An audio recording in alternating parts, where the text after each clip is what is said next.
نہ کوئی غم کرو نہ خوف، خوشیاں مناؤ جنت کی جس کا تم سے وعدہ کیا گیا تھا۔ اللہ کی ربوبیت پر اطمینان جب انسان کو ہو جاتا، میرا رب اللہ ہے، ربی اللہ، انسان کے لیے نہ کوئی کھٹکا، نہ کوئی خطرہ، نہ کوئی خوف، نہ کوئی حزن۔ جو کچھ ہو رہا ہے کس کے اذن سے ہو رہا ہے؟ اللہ کے اذن سے۔ اللہ کے اذن کے بغیر پتہ تک نہیں ہلتا۔ یہ کوئی اندھا بہرا مادہ نہیں ہے جس سے مجھے کوئی خوف ہو۔ اندھا بھینسا چلا رہا ہو اس سے تو ڈرنے کا ہر انسان کو ڈرنا چاہیے، نہ معلوم کس کو ٹکر مار دے۔ لیکن نہیں، اس کائنات کو چلانے والا ایک سمیع و بصیر خدا ہے۔ وہ جو میرا دوست ہے، میرا ولی ہے۔ اللہ ولی الذین آمنوا یخرجہم من الظلمات الی النور۔ اللہ اہل ایمان کا ولی ہے، ساتھی ہے، پشت پناہ ہے، مددگار ہے، حمایتی ہے۔ بتائیے جسے یقین ہو جائے کہ اللہ میرا مددگار، اللہ میرا محافظ، اللہ میرا پشت پناہ، اللہ میرا حمایتی، اس کے لیے کوئی خوف ہوگا؟ اس سے کوئی ڈر ہوگا؟ میں مثال دیا کرتا ہوں ایک بہت سادہ، پنجاب کے دیہات کی۔ تو بڑا چودھری ہے اور کوئی غریب کسان ہے۔ اس غریب کسان کے جانوروں کو ہر وقت اندیشہ ہوگا چوری کا، کوئی میری بھینس کھول کر نہ لے جائے، کوئی میرا بیل کھول کر نہ لے جائے۔ لیکن جس کے بارے میں یہ سب کو معلوم ہو کہ وہ جو بڑا چودھری ہے وہ اس کا دوست ہے، اس کی بچیا کو کوئی خوف ہوگا؟ اس کی بھینس پر کوئی ہاتھ ڈالے گا؟ اسے کوئی اندیشہ ہوگا؟ نہیں۔ کیوں؟ کہ وہ بڑا چودھری، بڑا اس کا یہاں کا سردار، جاگیردار، سب کو معلوم ہے وہ میرا دوست ہے، کوئی میرے خلاف اقدام نہیں کر سکتا۔ اس دنیا میں یہ چھوٹی سی بات اگر آپ کے دلی اطمینان اور سکون کا باعث بن سکتی ہے تو ذرا تصور کیجئے۔ میں لفظ تصور استعمال کروں گا صرف اس لیے کہ اس کا ہم جس کو کہتے ہیں ادراک اور شعور کر نہیں سکتے، اگر کے ساتھ کر سکتے۔ اگر یقین ہو کہ اللہ میرا مددگار اور یقین ہو کہ اللہ ہر آن میرے ساتھ ہے، پھر کوئی خوف؟ کس کا خوف؟ کوئی شے اللہ سے بالا تر ہے؟ کوئی قوت اس سے زیادہ طاقتور ہے؟ کوئی اس کے ارادے کو بدلنے والا ہے؟ کوئی اس کی مشیت کے آڑے آنے والا ہے؟ یہی بات ہے جو حضور نے فرمائی، یہ ایمان کا حاصل ہے لب لباب، کہ دیکھو اچھی طرح اس بات کو ذہن نشین کر لو۔ اگر تمام انسان مل کر تمہیں کوئی نقصان پہنچانا چاہے، نہیں پہنچا سکتے مگر جو کچھ اللہ نے لکھ دیا ہو، اور تمام انسان مل کر تمہیں کوئی نفع پہنچانا چاہے، نہیں پہنچا سکتے مگر وہ شے جو اللہ نے طے کر دی۔ آپ پھر میں کہوں گا ذرا طاری کیجئے، اسے فرض کیجئے، اسے سوچئے۔ اگر اس حدیث پر ہمارا دل ٹھکا ہوا ہو تو کسی سے ڈر ہوگا؟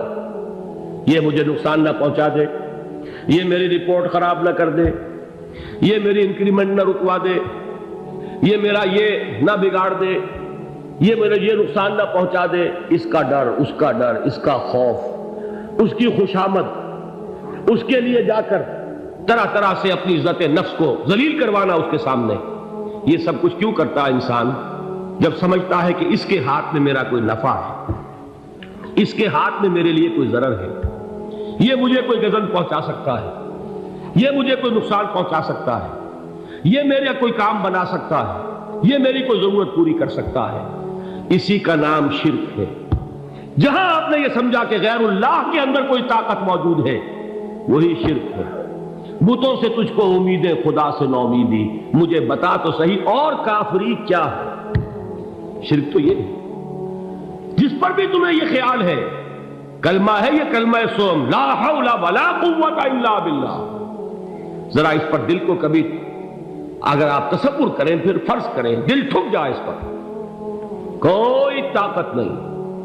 یہی بات تھی جو شیخ عبد القادر جیلانی رحمۃ اللہ علیہ نے اپنی وصیت میں اپنے بچے سے کہی۔ 11ویں دینے والے ہیں لیکن حضرت شیخ عبد القادر جیلانی کی وصیت اور تعلیمات کو کتنے لوگ ہیں تم جانتے ہو؟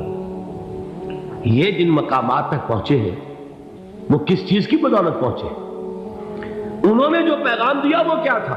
اے میرے بچے، جس طریقے سے قرآن مجید میں حضرت لقمان کی نصیحتیں جو ہے نقل کر دی گئی ہیں، میں یہ عرض کروں گا بالفرض اگر قرآن حضرت عبد القادر جیلانی کے بعد نازل ہوا ہوتا تو شیخ عبد القادر کی یہ نصیحتیں بھی قرآن میں درج ہوتی۔ اتنی اونچی نصیحتیں ہیں۔ اے میرے بچے، اس حقیقت کو ذہن نشین کر لے، لا فاعل فی الحقیقت ولا مؤثر الا اللہ۔ اس کائنات میں نہ کوئی فاعل حقیقی ہے نہ مؤثر حقیقی ہے سوائے اللہ۔ کسی شے میں کوئی تاثیر نہیں اگر اللہ نہ چاہے۔ آگ جلا نہیں سکتی اگر اللہ نہ چاہے، پانی ڈبو نہیں سکتا اگر اللہ نہ چاہے، زہر ہلاک نہیں کر سکتا اگر اللہ نہ چاہے، کوئی چیز فائدہ نہیں پہنچا سکتی اگر اللہ نہ چاہے۔ تو در در پہ کیوں سر جھکاتے ہو؟ در در پر کیوں جبیں سائی کرتے ہو؟ سب کے سامنے کیوں ہاتھ پھیلاتے ہو؟ ایک اللہ سے مانگو، ایک اللہ کے سامنے زمین پر اپنی جبین رکھو۔ لا فاعل فی الحقیقت ولا مؤثر الا اللہ۔ نظر آتا ہے ہمیں کہ پانی پیاس بجھا دیتا ہے، پیاس بجھانے کی صلاحیت پانی میں نہیں ہے، اللہ کے اذن سے۔ کھانا بھوک مٹا دیتا ہے، بھوک مٹانے کی صلاحیت کھانے میں نہیں ہے، اذن رب میں ہے۔ دیکھیے یہی یقین تھا حضرت موسیٰ علیہ السلام کا واقعہ یاد کیجئے۔ سامنے سمندر آ گیا ہے، قوم دیکھتی ہے پیچھے کہ گرد و غبار کا طوفان، معلوم ہوا کہ فرعون اپنے لشکر سمیت آ گیا۔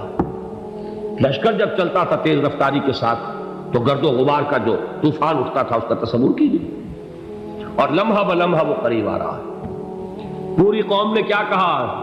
اے موسیٰ انا لمدرکون، اے موسیٰ ہم کو پکڑے گئے۔ قرآن مجید نے تو یہاں وہ باتیں نہیں لکھی ہیں، لیکن تورات میں یہ درج ہے کہ بنی اسرائیل جھگڑنے لگے، دست و گریبان ہو گئے موسیٰ کے ساتھ۔ موسیٰ نے یہاں مروایا لا کر، اس سے تو ہم ہی بہتر تھے، وہاں کھانے کو ملتا تھا، زندگی تو تھی، بیگار ہم کر رہے تھے، موت تو نہیں تھی۔ اب جو کچھ ہوگا اس کا تصور کرو، جس طریقے سے ہمارے ٹکڑے اڑائے جائیں گے۔ تو لڑ رہے ہیں حضرت موسیٰ علیہ السلام سے، یہ تورات کی تفصیل ہے۔ قرآن میں صرف اتنا آیا ہے، پریشان ہو کر انہوں نے کہا انا لمدرکون، موسیٰ ہم کو پکڑے گئے۔ اس وقت موسیٰ کا جواب کیا ہے؟ کلا ان معی ربی سیہدین، نہیں، میرے ساتھ میرا رب ہے، وہ راستہ دے گا۔ بتائیے کہاں راستہ نظر آ رہا ہے؟ یہ ہے ایمان بالغیب۔ راستہ نظر نہ آئے تب اللہ پر یقین ایمان ہے۔ جیب میں پیسے ہوں اور تب دل کو اطمینان ہے تو ایمان کس پر ہوا؟ پیسے پر، اللہ پر نہیں۔ جب وسائل و ذرائع نہ ہو اور پھر یقین ہو کہ اللہ مسبب الاسباب ہے، وہ اسباب کا پابند نہیں ہے، وہ اسباب کا محتاج نہیں ہے، اسباب اس کے محتاج ہے۔ اگر یہ یقین ہے تو اللہ پر ایمان ہے، یہ نہیں ہے تو تمہارا ایمان اسباب پر ہے، وسائل پر ہے، ذرائع پر ہے، مادیات پر ہے، اللہ پر نہیں۔ اس وقت کہاں راستہ تھا؟ کوئی راستہ تھا؟ سمندر ہے اور ادھر سے لشکر آ گیا ہے۔ کلا ان معی ربی سیہدین۔ اب دیکھیے ایمان کہہ دینا آسان ہے، ہوا معکم اینما کنتم، جہاں کہیں بھی تم ہوتے ہو اللہ تمہارے ساتھ ہوتا ہے، لیکن اس کا یقین قائم ہو جائے تو زمین و آسمان کا فرق واقع ہو جائے۔ یہی بات ہوئی حضور کے ساتھ۔ غار ہے، چھپے ہوئے ہیں محمد رسول اللہ اور آپ کے وہ یار غار ابو بکر صدیق رضی اللہ تعالی عنہ۔ اقبال نے حضرت ابو بکر کی شان میں چند اشعار کہیں صرف، لیکن واقعہ یہ ہے کہ بھاری بھاری نظموں پر اور قصیدوں پر بھاری ہے، طویل ترین نظمیں اور قصیدے ہوں ان پر بھاری ہے۔ ہمتیں ابو بکر کی ہمت جو ہے، کشت ملت را جو ابر، جیسے بارش سے کھیتی اپجتی ہے، ابو بکر کی ہمت اور عزیمت اس امت کو اسی طرح سینچنے والی ہے۔ ثانیے اسلام و غار و بدر و قبر، وہ دوسرے تھے اسلام میں، دوسرے پہلے کون تھے؟ انا اول المومنین، حضور فرماتے سب سے پہلا ایمان لانے والا میں، دوسرے ابو بکر۔ ویسے ہمارے ہاں یہ چلتا ہے اختلاف، حضرت علی پہلے ہیں کہ حضرت ابو بکر پہلے ہیں، لیکن اس میں بڑی خوبصورت تطبیق قائم کی ہے علماء نے، اور بہت صحیح ہے۔ چار کے بارے میں فیصلہ ہی مت کرو کہ کون پہلے، ان کی ایک عجیب تقسیم کر دی ہے۔ آزاد مردوں میں، بالغ مردوں میں سب سے پہلے ابو بکر، بچوں میں سب سے پہلے علی، خواتین میں سب سے پہلے خدیجہ، اور غلاموں میں سب سے پہلے زید بن حارثہ۔ بڑی پیاری تقسیم ہے، یہ چاروں ہی پہلے ہیں، ہر ایک کے لیے اولیت ہے۔ اور واقعہ یہ ہے کہ اگر زمانی اعتبار سے تعین ہوگا تو پہلے خدیجۃ الکبریٰ آئیں گی رضی اللہ تعالی عنہ، کسی اور سے بات کرنے کی نوبت بعد میں آ سکتی ہے، پہلے تو اہلیہ محترمہ سے بات ہوئی، آتے ہی پہلی وحی ہوئی ہے، ابھی تبلیغ کا حکم نہیں تھا۔ کس کو بتایا واقعہ؟ ابھی اپنی نبوت کی تبلیغ کا تو حکم ہی نہیں آیا، واقعہ کس کا ہے؟ وہ خدیجہ کا ہے۔ جب کہا ہے کہ خشیت علی نفسی، مجھے اپنی جان کا اندیشہ ہے، تو کیا جواب دیا خدیجہ نے رضی اللہ تعالی عنہا؟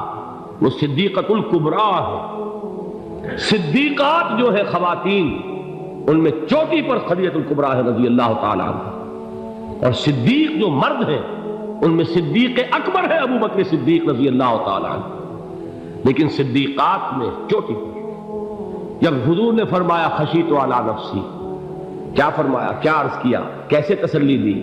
نہیں نہیں، اللہ آپ کو ضائع نہیں کرے گا، آپ غریبوں کے ہمدرد ہیں، آپ مساکین کے تکالیف رفع کرنے والے ہیں، آپ بیواؤں کی سرپرستی کرتے ہیں، آپ مسافروں کی خدمت کرتے ہیں، اللہ آپ کو ضائع نہیں کرے گا۔ یہ یقین ہے اس خاتون کے اندر۔ خیر وہ ایک علیحدہ بات ہو جائے گی۔ میرے دل پر حضرت خدیجہ رضی اللہ تعالیٰ عنہ کی شخصیت کا بڑا گہرا نقش ہے، جو وہ کوئی اور ہی وقت اور موقع ہوا تو بیان ہوگا۔ بہرحال اقبال نے ایک مصرے میں جو چار اولیتیں جمع کر دی ہیں، ہمتیں او کشت امت را چو ابر، ثانی اسلام و غار و بدر و قبر۔ اسلام میں حضور کے بعد پہلے کون؟ ابو بکر۔ غار میں حضور کے ساتھ کون؟ ابو بکر۔ بدر کی رات اللہ کا رسول سربسجود وہ جھاڑ، وہ گھاس پھوس کی جو جھوپڑی بنائی گئی تھی، اور وہاں تلوار ننگی لے کر پہرا دینے والا کون؟ ابو بکر۔ اور اس حجرہ عائشہ میں محمد کے بعد سب سے پہلے دفن ہونے والا کون؟ ابو بکر رضی اللہ تعالی عنہ وصلی اللہ علیہ وسلم۔ وہ جو معاملہ میں سنا رہا تھا غار ثور کا، حضرت ابو بکر بھی حضور کے خیال سے لرز گئے ہیں۔ آپ کو یاد ہوگا کہ جا کر پہلے تمام جتنے سوراخ تھے انہیں بند کیا ہے، ایک سوراخ رہ گیا تھا جس کو بند کرنے کے لیے کوئی کپڑا نہیں تھا، وہاں اپنی ایڑی رکھی ہے، تب کہا ہے حضور سے تشریف لائیے، اور اپنے زانو پر حضور کو لٹایا ہے، اور وہاں کسی موذی جانور نے کاٹا ہے، حضور کی آنکھ لگ گئی تھی، اس وقت اس بل کے اندر جو بھی بچھو ہے کیا ہے واللہ عالم، اس نے کاٹا ہے، اس کی تکلیف کی وجہ سے ابو بکر کی آنکھوں سے آنسو ٹپک گئے، حضور کے چہرے مبارک پر پڑے ہیں، تو حضور جاگے ہیں، معاملہ کیا ہے؟ ایڑی نہیں ہٹائی وہاں سے، مبادا وہ جانور وہاں سے نکل کر محمد الرسول اللہ کو کوئی گزن پہنچا دے، ابو بکر کی ایڑی ہے، جس طرح چاہے کھا لے، ختم کر دے، جان نکل جائے تب کوئی آنچ آئے، محمد پر تو آئے، لیکن جیتے جی نہیں۔ وہ ہے ابو بکر۔ حضور کے خیال سے اس وقت حضور نے پھر اپنا لعاب دہن لگایا ہے، اور اس سے پھر آپ کی تکلیف ختم ہوئی۔ جیسے خیبر میں حضرت علی کی آنکھ دکھ رہی تھی، اس کو جو شفا حاصل ہوئی ہے وہ بھی حضور کے لعاب دہن سے ہوئی۔ تو بہرحال اس وقت انہوں نے کہا ہے کہ اے نبی یا رسول اللہ، اگر اس وقت ان میں سے کسی نے غیر ارادی طور پر بھی اپنے قدموں کی طرف جھانک لیا تو پکڑے جائیں گے، کیا جواب تھا اللہ کے رسول کا؟ لا تحزن ان اللہ معنا، اللہ ہمارے ساتھ ہے، کیوں گھبراتے ہو ابو بکر؟ یہ ہے ایمان باللہ، میرا مالک اللہ، میرا رازق اللہ، میرا محافظ اللہ، میرا مددگار اللہ، میرا پشت پناہ اللہ، میرا دوست اللہ۔